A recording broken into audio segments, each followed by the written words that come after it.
Thank you, Matt. Just want to also follow up on Heba's question regarding the outcome of this war. You've been saying it in many occasions that the outcome should be the full implementation of 1701.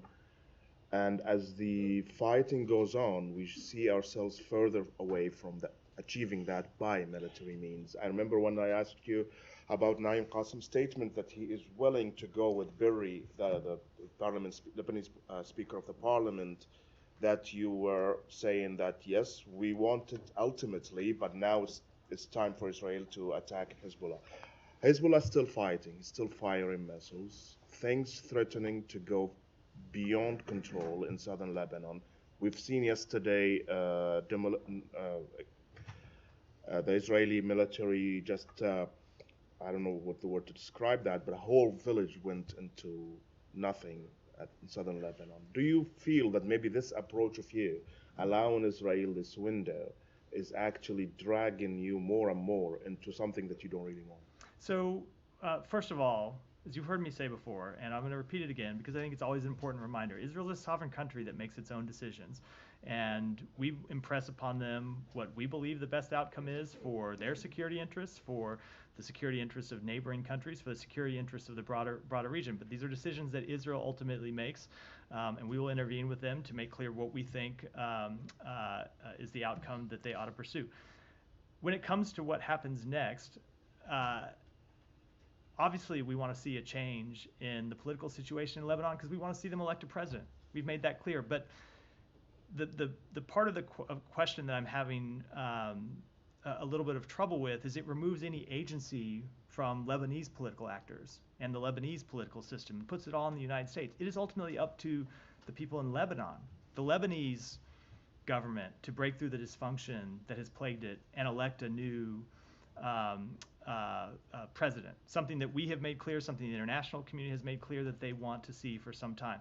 It is up to the Lebanese people to break the stranglehold that Lebanon has had, I'm sorry, that Hezbollah has had on the Lebanese government.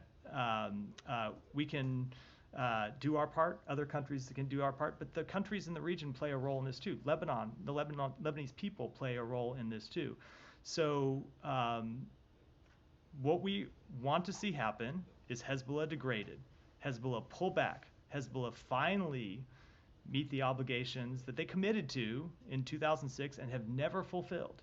It's important to remind people of that because it is an important part of the story of how we got here today, and we're going to continue to work to try to achieve that outcome. But Matt, yeah, Israel is a sovereign state, of course, and can take its own position, but you are providing them with weapons. And you did before put restrictions on countries, Ukraine is an example, that you provide them with a military aid in the middle of a war, and you put restrictions and limitation on how they use this military, especially targeting inside Russian territory. Why don't you apply the same here with Israel? Every conflict is different. We continue to engage with Israel about the need to protect civilians, to minimize civilian harm, and that will continue to be at the center of our policy. My last question is about a report that came out a couple of hours ago in New York Times, or I saw it a couple of hours ago, maybe it was early.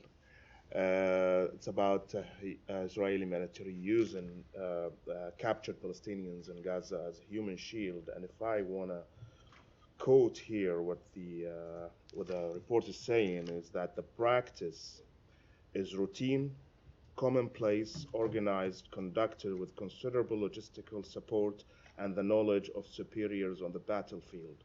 The detainees were handled and often transported between squads by officers from Israeli intelligence agencies, which shows, I mean, we've been asking about this before, but it shows here it was more organized, it was more within the knowledge of higher command in Israel, and it's still going on. Do you have any comment? Yeah, I also saw that report, and I can tell you we found it incredibly disturbing.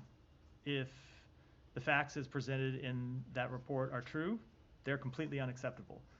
There is no reason, there can be no justification ever for the use of civilians as human shields. It would be a violation not just of international humanitarian law, but of the IDF's own code of conduct. I know that the IDF has announced that they are investigating the claims in that report. That is entirely appropriate for them to do. But even more than investigate, if they do find violations, people need to be held accountable, and they need to take steps to ensure that these practices are not repeated. Yeah, Yeah, thank you, Matt.